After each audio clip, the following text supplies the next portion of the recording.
Portage County Board of Supervisors meeting, recorded April 16, 2019.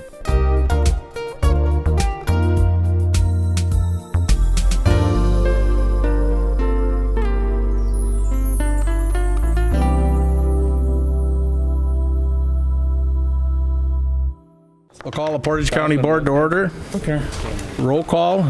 If you're here, press yes and confirm. Here. No, pressing yes. There we go.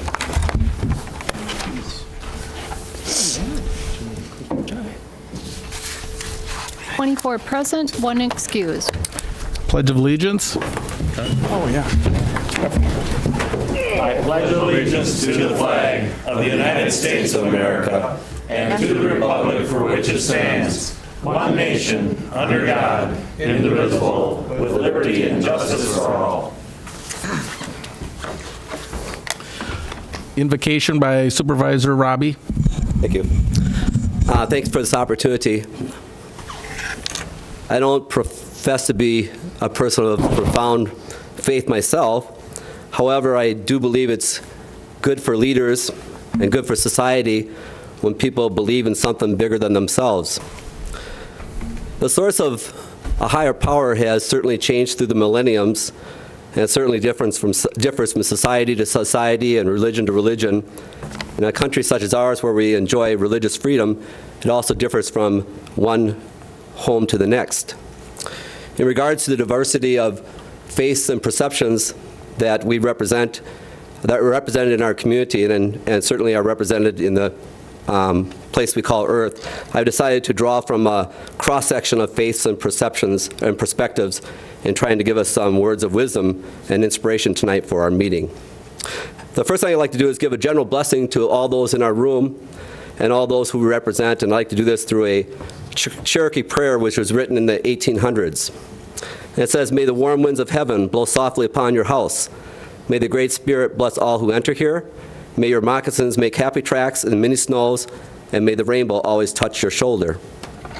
And we know that in our homes and in our communities, in our country and between countries, one of our greatest priorities is peace and well-being for all. And this was true of today, and it was also true of 4,000 years ago when a Hindu prayer came out that said the following: O Almighty, may everybody be happy. May all be free from ailments. May we all see what is auspicious. May no one be subject to miscries. O Almighty, may there be peace, peace, peace everywhere. We also know that in many of our faiths, we look to our spiritual leaders for guidance and wisdom. And this is true of the Prophet Muhammad, who said, "O Allah, I ask you for knowledge which is beneficial and sustenance which is good, and deeds which are acceptable." And from the Christian faith, we are reminded of the importance of giving to others and service to others. And Mother Teresa said it in the following words. She said, "Make us worthy, Lord, to serve our fellow men throughout the world who live and die in poverty and hunger. Give them through our hands their daily bread, and by our understanding, love, give peace and joy." And finally, I'm not sure what Harriet Tubman's faith was, but I know that she dealt with a lot of adversity. And sometimes in our deliberations, we have adversity as well, and we have to fight through things. And Harriet Tubman, she said the following words: "If you hear the dogs, keep on going. If you hear gunfire, keep on going. If you hear shouts and footsteps, keep on going." And so for these words of wisdom and these perspectives, to each and all, I say amen. Amen. Amen.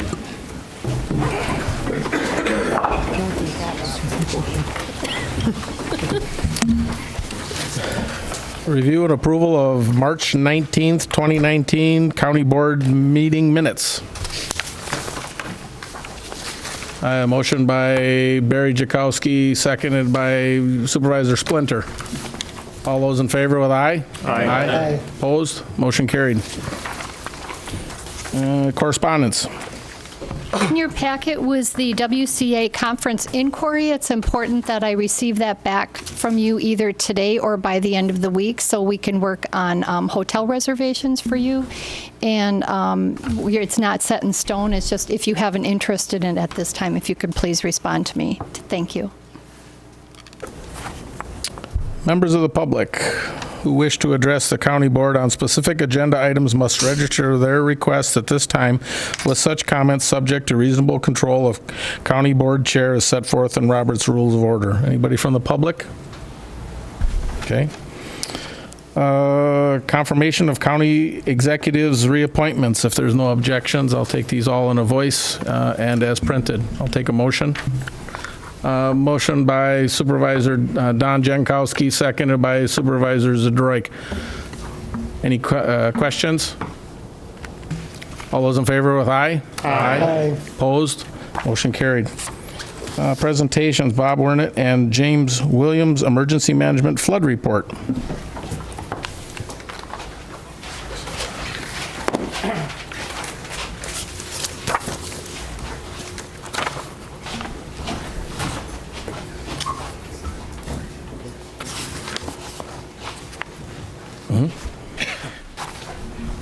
Good afternoon. I'm Bob Weinert. I'm with the Emergency Management Coordinator for Portage County Sheriff's Office. And I'm James Williams. And we'd like to get started. We just have a short PowerPoint, and we won't take up too much time. Before we get started, though, just give an introduction to ourselves since we're relatively new. I'm originally from Wisconsin. I moved out to Vermont for a few years, got my master's degree in emergency management, and I had the opportunity to move back here and help out with the county. Great move. Glad I'm here. I've been in and out of the field in various aspects since 1980, and most recently I was with the state of Vermont for about 15 years. James? And I'm originally from Wisconsin also. I moved up to Alaska about 11 years ago. I worked in law enforcement up there. And then my family and I decided to move back to Wisconsin, which we're also very happy about the move. We're both happy to be working with each other. So to move on, there's three aspects we want to get to as far as our office and why it's important to what we're doing. One of the important things that we're trying to do right now is there's a hazard mitigation plan that we're trying to get updated for the county. It's an expired plan. It needs to be updated every 5 years. Since it's expired, we're not eligible for certain FEMA funds. We are working with the local towns to get input from them and get buy-in from them and have a collective effort. The deadline is this fall. We have to go through the state of Wisconsin and we have to go through FEMA to get it approved. It's a very stringent process, and we need to get it done right because it is quite a strenuous process to get through. So as a result, we want to get it done right the first time and get it done well so we can avoid delays. The other aspect of what we do is the local support and coordination and whatever we can do for the local communities. For James and I, this is a very big priority for us, especially when it comes to the hazard mitigation plan. So through all facets of emergency preparedness, planning, the resilience, the mitigation, and part of this effort that we've been invited to is the Towns Association meetings, which for us is a great venue to learn from and to get the word out. The local component of our job is probably at the highest level of our priority, and it's a lot of work, but with that, it's also by far the most rewarding for us, and that's a great part of our job. So the other part is the EOC coordination on behalf of the county to support the municipalities, and if it comes to a statewide emergency, is to do what we can at the county level. But with that, the EOC has been under renovation over at the Sheriff's Office in the basement, and it's been sorely lacking in all areas of emergency capability, from the situational awareness to the survivability, the familiarity among the county departments, especially as we're renovating it and reconfiguring it. Also goes to communications, the redundancy, our space needs.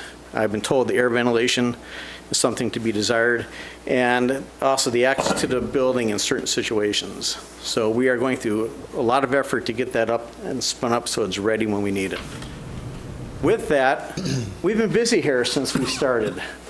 So since in 2018, when James started, he had to deal with a couple of drownings out here on the river.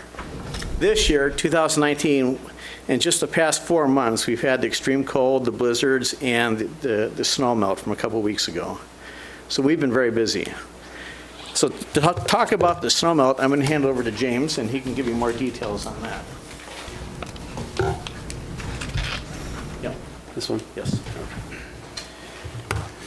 So the EOC was activated for a couple of days in March on the 14th and 15th, and to respond to the extreme snow melt. It was just a very unusual incident, a combination of extremely sorry, talking to the mic. Okay, gotcha.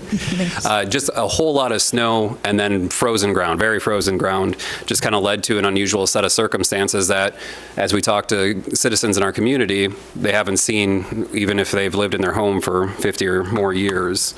So prior to the event, we reached out to the towns within the county to work on sandbag distribution, and then we also reached out to the United Way to help try to preload volunteers in case we needed them for sandbagging efforts. It was on the morning of the 15th at about 3 a.m. where I received a phone call and said that Plover has a heck of a lot of troubles. And so we came in the early morning hours, and then we worked with both Park Ridge and Plover throughout that day.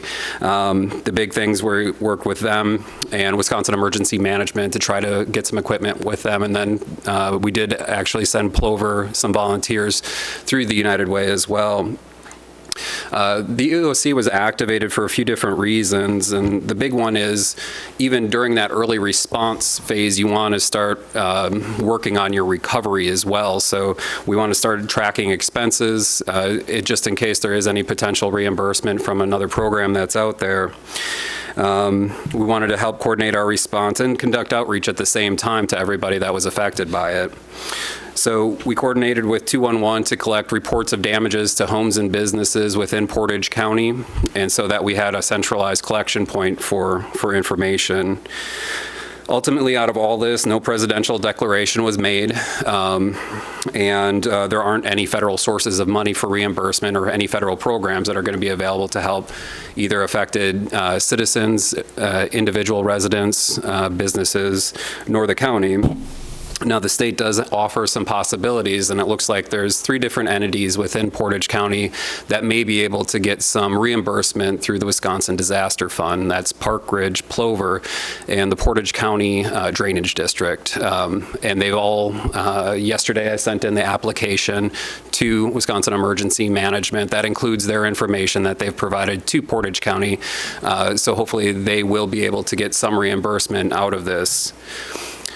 For these programs, certain thresholds have to be met at the federal or state level, and Portage County itself did not incur enough expense to meet one of those thresholds.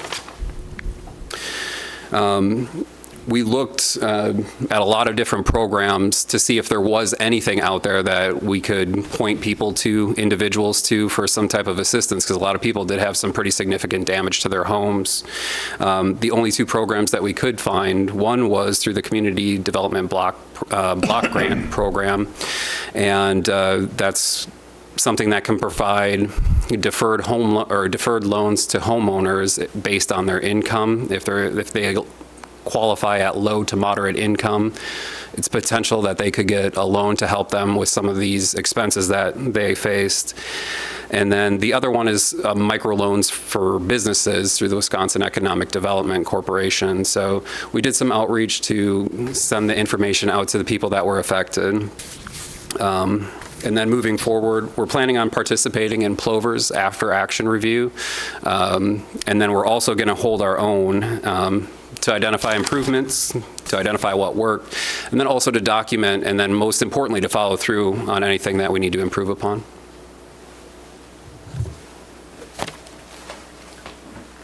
Thank you. Any questions? Looks like you're going to get off easy. Okay, thank you, guys.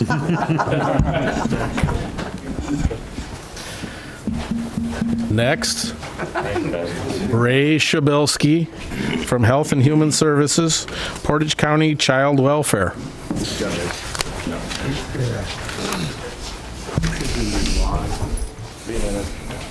3 minutes, yep, set the timer. Well, I'm glad I'm up to 3 minutes. Phil, you still only give me 1. So. kind of increase that, I guess, as we go along here. So good afternoon. Chair Haga asked me to do a short presentation around our child welfare program. On the agenda tonight also, there's a resolution to support an addition of an ongoing child protective social worker, dispositional social worker in the department, that we're trying to move some internal funds in order to create that position. So in that resolution, you'll see that over the last 9 years, we've seen an increase in referrals, placements, and court filings that have led to an extremely large caseload. However, those facts help frame the picture, but don't really tell the story of what kind of work we do. I want to give you a sampling of the issues we could face on a daily basis. Again, the following scenarios could potentially happen here in Portage County. And since I put a smaller font, I better put these on as I go. So in this first case, the department's on-call social worker received a call at 3 a.m. The reporter was concerned about a child less than 5 years old. The child was living with her parents and the family was homeless. The parents and children were staying with well-known drug users and there was drug trafficking in and out of the home. The living conditions were described as deplorable and unsafe for the child.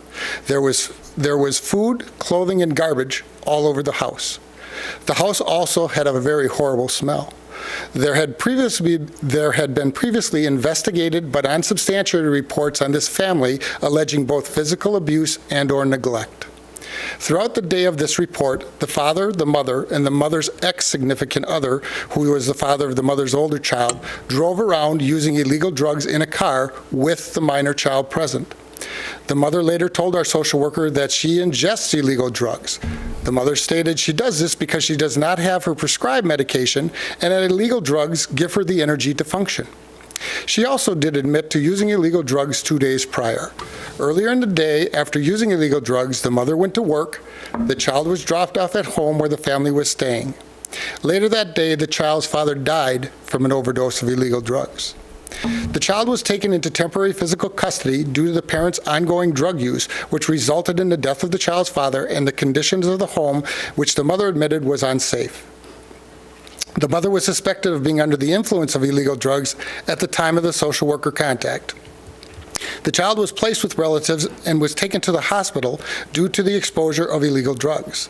The child's urinary analysis tested positive for illegal drugs, indicating acute exposure within the past 24 hours, and a hair follicle tested positive for illegal drugs, indicating exposure in the past 5 to 90 days.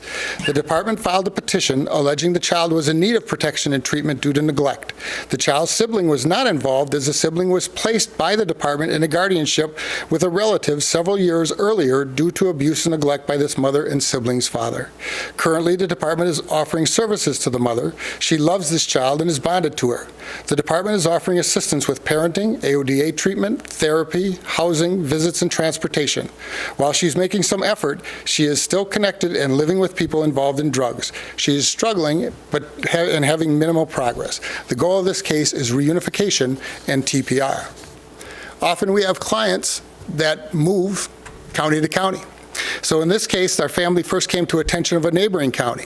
The reporter stated that the elementary school-aged child told the bus driver she got herself up this morning, tried to wake her mom up, but her mom was sleeping and she couldn't wake her. The child made herself a bowl of cereal, tried to make her lunch, but there wasn't any bread, and she walked to the neighbor's house to be put on the bus. The child then told the school counselor that mom isn't supposed to drink, but will often drink too much. The child said her mom told her she drinks because of the child's dad, whom the child said is in jail, but he's not a bad guy. The child also reported that she doesn't see her mom much because her mom hides in her room because she drinks too much.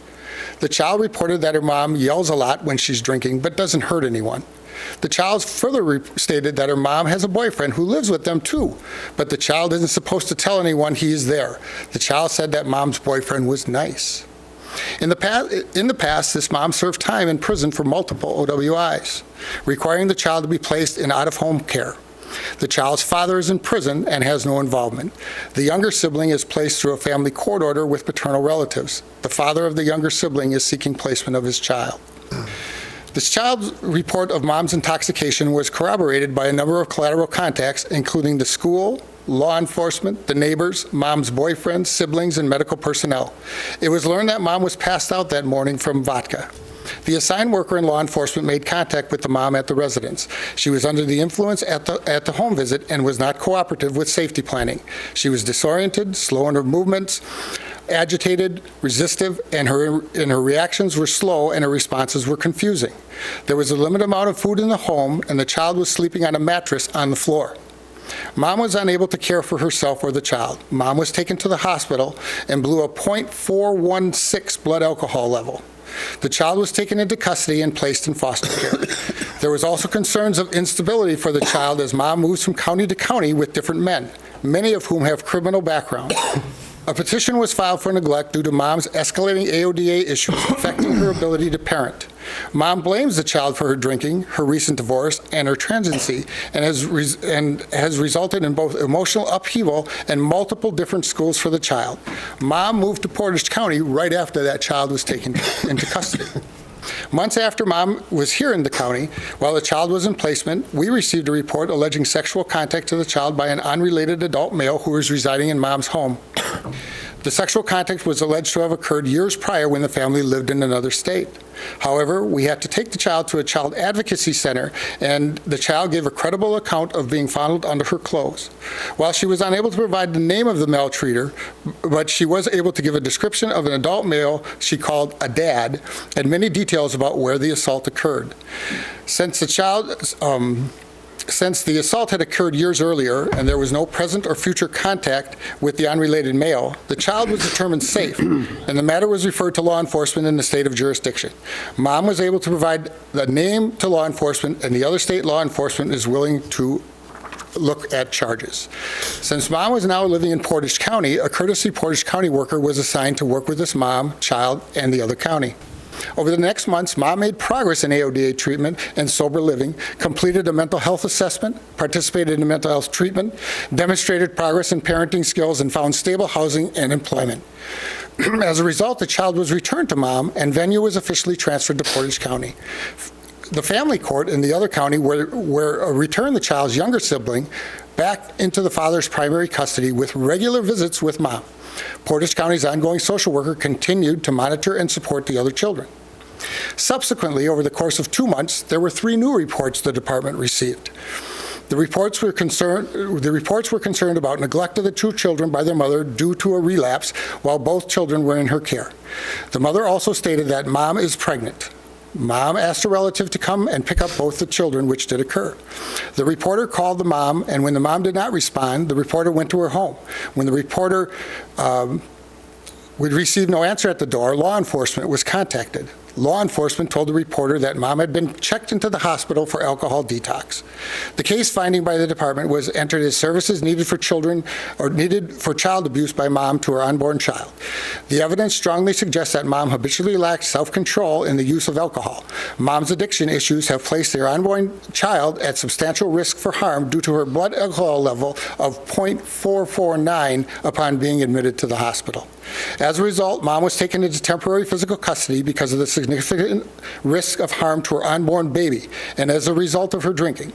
She was then placed in a treatment facility and will remain there until the birth of her baby. The younger child went home to his father and who will exercise primary custody and placement of the younger child. When the relative was no longer able to provide care for the older sibling, the department was forced to convert the existing home order to an out-of-home placement. The older child is currently placed in foster care. Services will remain in place to ensure safety and concurrent planning. The goal of this case is reunification and the concurrent goal of TPR. In this last scenario, this family first came to our attention of the department due to a report of neglect of 2 children under the age of 5. Law enforcement conducted a search warrant for drugs, and the home was found to have narcotics within reach of the toddlers and to be in an unsanitary condition. A Portage County social worker arrived to assess the safety of the children. The worker observed several different types of loose antipsychotic pills, as well as pain pills, sleeping pills, and antidepressants strewn on the furniture of the kitchen and bedroom and within reach of the children. The worker also observed that the floors were sticky and there was an excessive amount of dirt and food debris on the carpet. There was an overwhelming smell from an unclean and overflowing litter box. In the children's room, there was a broken window with jagged glass 2 feet off the floor. The father was already in jail due to an outstanding warrant. The mother was arrested due to law enforcement finding several illegal drugs on her body and in her apartment. When Mom was arrested, she was under the influence of illegal drugs. She reported just waking up in jail and struggling to remember where the children were. It took several hours for law enforcement and the department to find the children. While the children were not present at the time of the search warrant was executed, the mother admitted that the children were living in the home and were exposed to conditions there. The mother reported that she was pregnant, had not received any prenatal care, and admitted to tooting illegal drugs on a daily basis. The 2 children were found to be with relatives, and the department took custody of both children and placed them with those relatives. The baby was born several weeks early while Mom was still incarcerated due to revocation of her probation for burglary of a dwelling, possession of illegal drugs, possession of narcotics, and possession of THC and theft. The children's father was out of jail but staying at a shelter and was unable to find housing. The baby was taken into custody and placed with his siblings in the relative's home.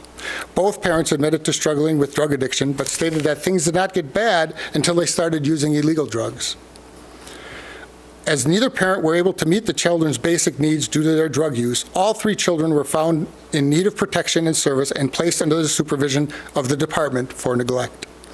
At the beginning of the ongoing case, the mother continued to be incarcerated. The father was sporadic with his contact with his children. He would appear for court hearings and home visits and would at times state that he was determined to make necessary changes for his children to be returned to his care. But then he would disappear for weeks at a time. He struggled to stay sober. With the assistance of the department, he admitted himself voluntarily for inpatient treatment, but then left 4 hours later against medical advice. Eventually, the father would not return phone calls or messages from the worker. When the worker did have an opportunity to meet with the father, he admitted to recently using illegal drugs. And as the case progressed, he visited the children less infrequently and made very little progress with his treatment. He stated that he was content for the children to stay with the relatives or to have his parental rights terminated if that should occur. Mom was released to programming under a large signature bond. She was offered an intensive treatment program. Although there were some relapses, Mom did very well in treatment. She steadily moved up the treatment levels, her UAs were clean, and she found employment, and she had safe housing and enrolled in parenting classes and began to see a therapist. Despite all of Mom's progress, however, we continued to try to work on intensive reunification efforts. Mom was resistant to the children coming home. She struggled to manage all 3 children at the same time during visits, turned down frequent and extended visits, citing other commitments, and gave excuses as to why she was unable to make visits or had to leave the visits early. For example, when she and the worker were discussing the reason she missed the visit, the mom stated it was because the baby was sick. The worker encouraged the parent to take care of their children when they are sick and that the children want to be with their parents when they don't feel well. The mom replied that she couldn't go because she could not afford to get sick. The mom, the providers, and the department worked diligently to assist Mom with her parenting. After many months of sobriety, the department was close to reunifying the children with their mother. However, the department was notified that Mom was found unresponsive in her apartment and was not able to be revived. Due to the mother passing away, as well as the father's ongoing struggles with parenting and AODA, as well as instability with housing and employment, the department is seeking permanency for the children through termination of parental rights and adoption by relatives. Got to go back and find my right page. So our primary goal in child welfare is to keep children safe. However, the legislators have made it very clear that government shall not interfere with the rights of parents unless the actions meet the definition of abuse and neglect. Those definitions have a very high bar of proof. This is why we can't get involved in every situation that some people think we should be involved with. Additionally, when we get involved with a family, and if we have to remove children, the first thing we have to do is to develop a plan on how we will work with the parents in getting the children back to them. If you're interested in more information about child welfare or any other program at the Health and Human Services Department, please feel free to contact me. Be happy to meet with you and go over any of our programs. Thank you, and I'll be happy to answer any questions if you have them. Thank you, Ray. I've got a statement too. I just wanted to make everybody understand why I had asked Ray to be here today. I've been to probably 3 or 4 Health and Human Service meetings, and they always go into closed session, and then Supervisor Dodge gives a report on the children and stuff and things that are going on. And I was always amazed at some of the things that are happening within our county. And I asked Jeannie and Ray why we went into closed session. We're worried about people's privacies, and rightfully so. But I felt it was important that this body and this group and the people hear about it. We don't hear about these things. We hear statistics and we hear stats. And you look at them and it's a piece of paper and you put it off to the side. But these stories, they all represent something that happened in people's lives and kids' lives, and that's always terrible, and it's hard to think about. But Ray's staff, Jeannie, Ray, these folks deal with this all the time, day in and day out, and the struggles with all of these stories, and it's got to be a tough job. And Supervisor Johnson, Ray, the county exec, myself, and Cindy were last down at Madison here at the legislative day, part of Wisconsin County's ambassador program. And one of the things we're always talking about is the needing for funding and to help in these situations, and the shortage of social workers and people in that field, and how that problem's growing with methamphetamines and opioids and the other drugs and problems. And it always seems like we start to educate people when we're looking for the money or we're coming up short, and I didn't want to do that. I wanted to make sure everybody was aware of it, the public's aware of it, of what's going on. So as we talk about these struggles, you understand what we're talking about and the downside of it and how sad it can really be. So, and how much in all these programs and stuff, and as you go through this, Ray, I can't imagine the paperwork and how long this takes, and the involvement that's gone through. But Supervisor Jakowski, you had a comment? Barry? Yes, I did. Ray, after listening to your two examples, my heart is broken. But I would like to thank you and your staff and the committee for all the hard work you do.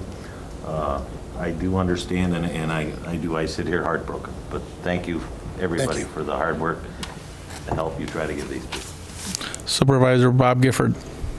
Yeah, I would echo what you said, Al, about the power of listening to stories of real people instead of looking at. Every month we go through charts and data, and that doesn't have the same impact on you that listening to these real-life stories does. And I just have to say about the social work staff, I could not do that job because within a couple months I'd be so depressed I don't think I could get up and go to work during the day. It's just they've got to have some really deep commitment to stay in that work.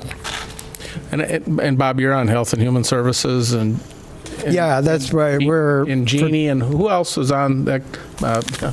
Chris, and yeah, okay. You guys know what I'm talking about. You hear that all the time in the closed session in those meetings, and the other part of it is they hear it, and that's where it ends. It doesn't go any further, and we all need to hear it, not to depress anybody, but to have a good understanding of what we're dealing with. So, anybody else have any questions or comments? With that being said, I just would be remiss to not say thank you to my staff. I think they do an outstanding job. Thank you to the board for their support, and also thank you to law enforcement. All three jurisdictions, they do an outstanding job of assisting us. So this isn't any easier for them as it is for us. But these potential scenarios and other scenarios, they exist every day right here in Portage County. So thank you. Yep.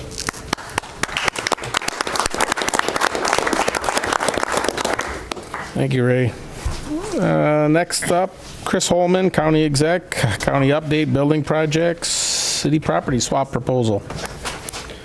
Okay, thank you. I'll start with just some generic updates, I suppose, but building off of what we just heard, and also Supervisor Gifford's comments about the work involved, it is extremely difficult. I think in the last 4 or 5 years, the turnover for our social workers has been around 80%. So that's for a lot of different reasons, but at the same time, it's obviously part of it is because of the nature of the work. And last week, I did a ride along with one of his staff members to try to get my head wrapped around all these things, which hopefully this sort of illustration did for you as well. And ultimately, it is about the people involved. It's about the kids. It's about, and whether it's children or adult protective services or anything that HHS is doing, the human part of that service is really what you're focusing on. But when we went down to Madison to talk about kind of the funding crisis from the state, like these are all state programs that the county is charged with running, and the state funding isn't really there. But what it turns into, it's a mandate without limits. Like no one else does the work. Like the county is the only person who does the work. And so as you have out-of-home costs going up and you have more people out of home for longer terms, that presents a scenario for counties across the state where they continually are picking up a larger and larger share of the cost of running state programs. And that was kind of the message we were trying to send to those legislators who were, I think they were pretty unaware of some of the information we were sharing with them. So I think, these stories are persuasive.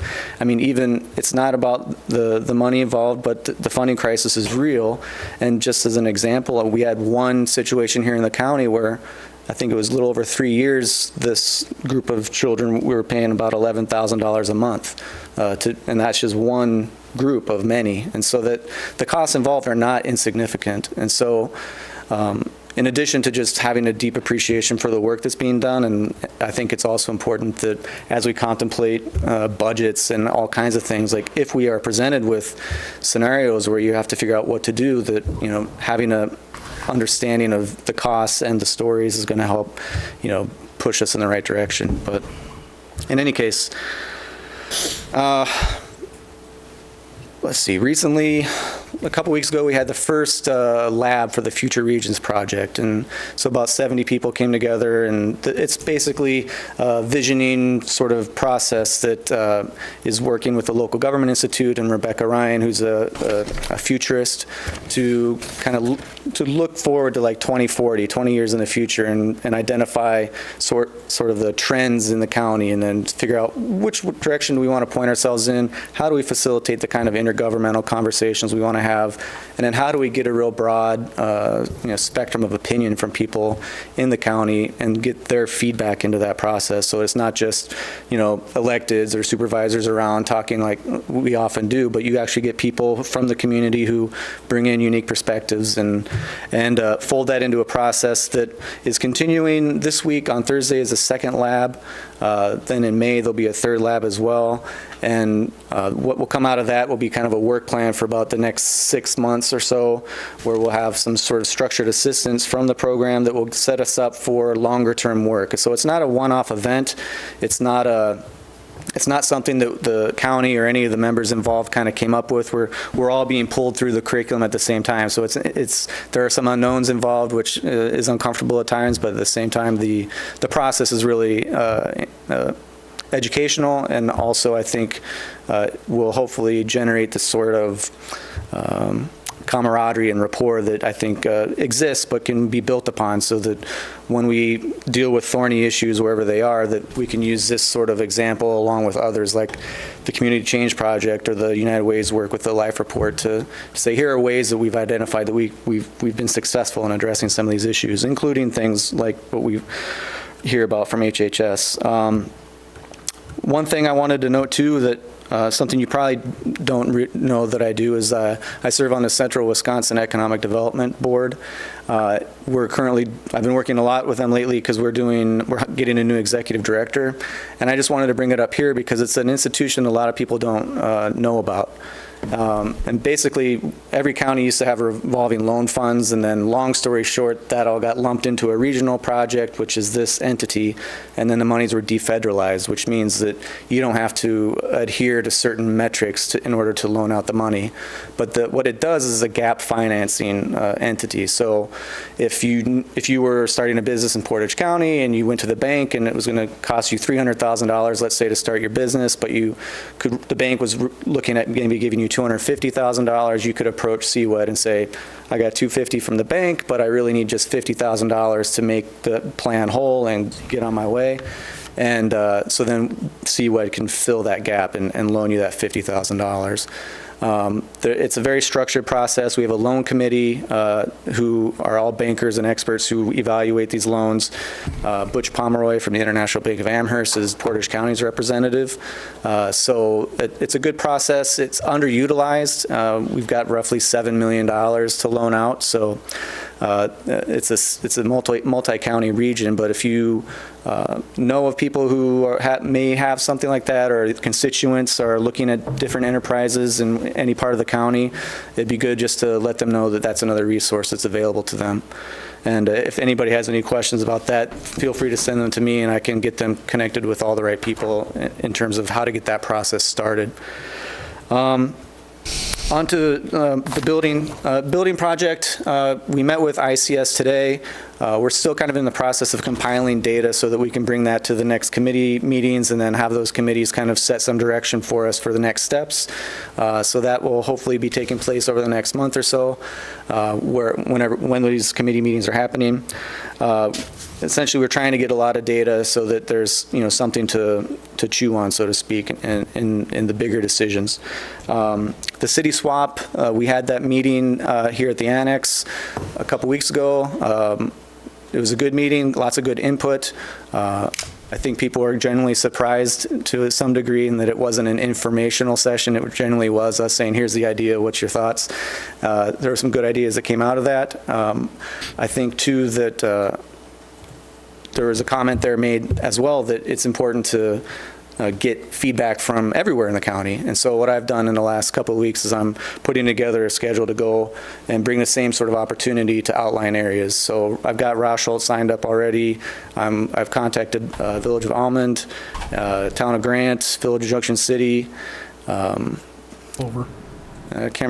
I might end up going to Pine Grove. But the point being, I'm trying to line up opportunities in different parts of the county so that those people have the same sort of opportunity to say, here's what we think about the idea, and then fold all that back into something that says, here are all the concerns and comments that were brought up at these input sessions. Here's the sort of feedback that we have from our perspective, and then fold that into the deliberative process as we contemplate any potential that can come out of that. But hopefully I'll be able to get that done in the next 2 to 3 weeks. So when I have a more firm schedule for all of the locations, I'll do a press release and put that out to you so that you can see where we'll be and go from there. Oh, also, at the last board meeting, I said, feel free to reach out. Be sure, I can talk to lots of you about lots of different things, and I just want to say thank you to those who did reach out. We've had some good conversations. I think, in general, they're very helpful in terms of orienting people to some of the bigger questions of the day, so to speak, and also to, sometimes there's just little small pieces of the puzzle that may be a mystery for one reason or another, and so being able to kind of provide some focus to that and give it some supporting information, I think, has been a real constructive process. So thanks again to those who have reached out, and offer always stands, so feel free to continue to do so. Anybody has any questions, happy to answer those. If not, that's all I've got. Thank you, Chris. You're going to get off easy, too. All right, resolutions and ordinances. Number 1, approving and authorizing additional necessary funding source for 2019 budget adjustment and a contract for Ability Builders for construction of a multi-purpose lodge at Standing Rocks Park. Resolution 117, 2018-2020, submitted by Park Commission, Capital Improvement, Economic Development, and Finance Committees. Budget adjustment resolution authorizing necessary funding for a budget adjustment at Standing Rocks Lodge, and this requires a 2/3 supermajority vote. Motion by Supervisor Jim Gifford, seconded by Supervisor Bob Gifford. Discussion. Supervisor Jim Gifford. Well, I have to make 2 technical amendments because as long as you type a word in, the computer accepts it as being spelled correctly, even if it's the wrong word. In the second whereas, very last line, it says, as well as schools using the cross-county running course. That should be cross-country. Otherwise, it's a pretty long race. It's all the way across. And at the very end of the resolution, be it further resolved that the Portage County Board of Supervisors does hereby authorize the Parks Director to execute all necessary contact documents. That should be contract documents. I have a second. Seconded by Supervisor Moresi. Any other discussion on the amendment? Supervisor Martinson. I'll just add to Supervisor Gifford's corrections. There's another county that comes before that. This is located near the cross-county ski, disc golf, and mountain bike. So, Paragraph is What paragraph is that, sir? same one. Same one. Just comes right in. Those are both in yours, Supervisor Gifford and Moresi? We can add it, no problem. I just rely upon the park director. Okay, on the, Well, I don't know if this is the time to say it, but at the last whereas, end of the first line, it says contacts and leases. Is that supposed to be contracts and leases? on the back page or on the front page? Front page. Third line from the bottom. In order to comply with Wisconsin purchasing ordinance. Should be contract. Obviously, it should be contract. I thought that's. Contracts and leases. Oh, we're fixing it. Very end of the Whereas on last the first line page. In order to Last word of the first line. yeah. 33.7. Okay. Any other ones? Well, this one's got a lot of them on it, so if on the amendments, we'll just take a voice vote. All in favor with aye? Aye. Opposed? Motion carried. Now back to the original resolution. Discussion. If there's no further discussion, vote yes and no and confirm.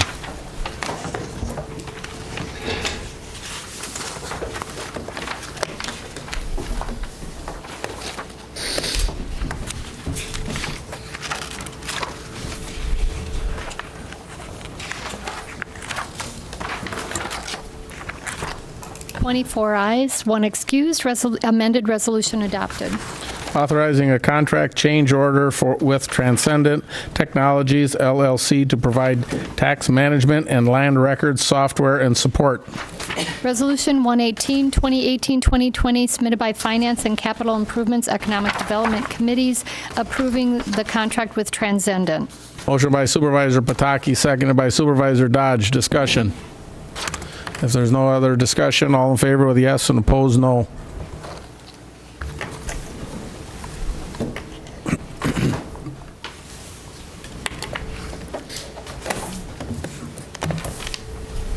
Twenty-four ayes, 1 excused, resolution adopted. Number 3, Grow Solar Central Wisconsin Consumer Education Program. Resolution 119, 2018-2020, submitted by Planning and Zoning Committee, approving participation in the Grow Solar Program in cooperation with the Midwest Renewable Energy Association. Motion by Supervisor Rakowski, seconded by Supervisor Johnson. Discussion. All those in favor with yes and opposed no.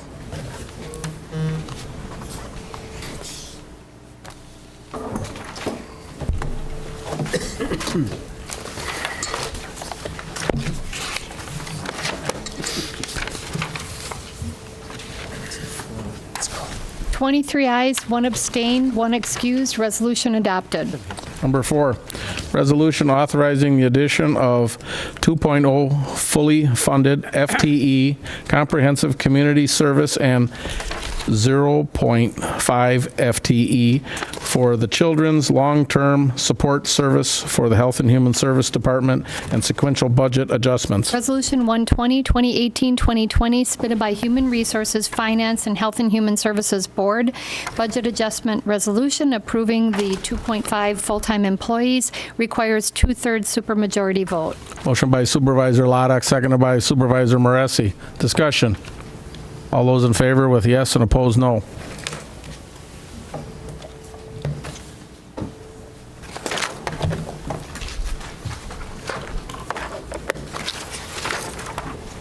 Twenty-four ayes, 1 excused, resolution adopted.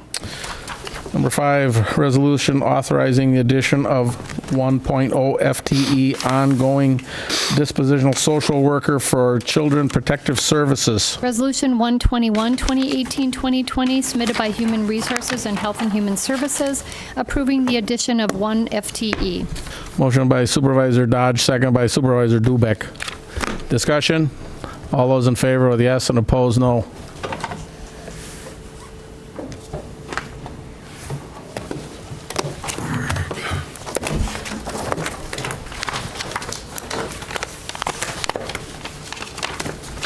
Twenty-four ayes, 1 excused, resolution adopted. Take a motion adjourned by Supervisor Barry Jakowski, seconded by Supervisor O'Brien. All those in favor with aye? Aye. Opposed? We're adjourned.